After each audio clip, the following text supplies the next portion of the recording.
The Haitian and the American Revolution. The Fever model is a model used to analyze revolutions. Much like when a person becomes sick, the revolution goes through 4 stages. The first is the incubation stage. The things happen before the revolution starts, the causes of the revolution. The next is the symptomatic stage, where the symptoms of a revolution are developed. Symptoms meaning little things that lead up to an actual revolution. The third stage is the crisis stage. The crisis is the climax of the revolution. The final stage of the Fever model is the covalent stage. This is the things that happen because of the revolution, the effects. This is the incubation stage of the Haitian Revolution. Before Haiti was their own independent country, they were called Saint Domingue, a French colony during the incubation of the Haitian Revolution. There were different classes.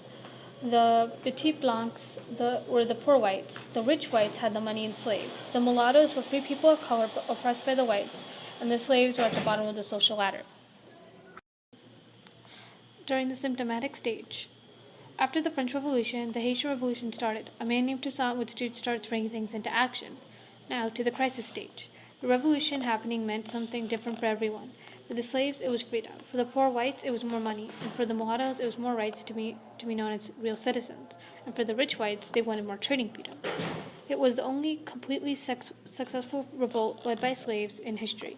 The slaves had become equal in an independent society. They had thrown off the French colonial power by becoming the second independent republic in Americas.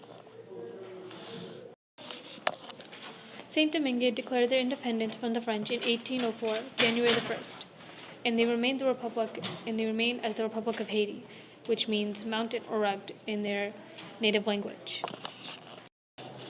Now, on the American Revolution, the incubation stage. The American Revolution really began following the 7 Years' War. The British, living in the New World, won the war, went into a lot of debt because Great Britain, in control of the New World, decided to tax colonies and do everything that they could to remain in control. Great Britain put a tax on the colonists on their goods to help pay off war debts.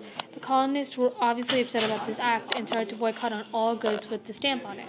Other acts were also put into effect, such as the Tea Act, Townshend Act, and the Quartering Act. The colonists were opposed to all the acts and led to the Boston Tea Party. The Boston Tea Party was the people apart from the group of the Sons of Liberty, who dumped the tea on British ships into the harbor. Soon after the Boston Tea Party, the Boston Massacre took place in the city of Boston, where British soldiers fired their weapons on a group of unarmed citizens. 5 people were killed in the massacre.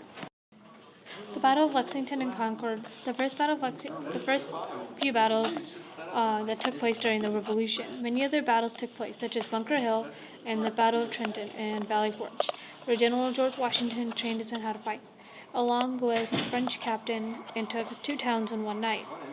Also, the Declaration of Independence was signed in 1776, telling the British that, hey, we want to become our own country. The Battle of Yorktown was the last battle to take place with the aid of the French Navy.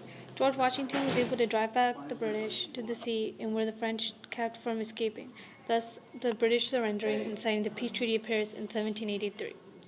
Also, the Americans became their own country, and soon they had their own Articles of Confederation and self-government.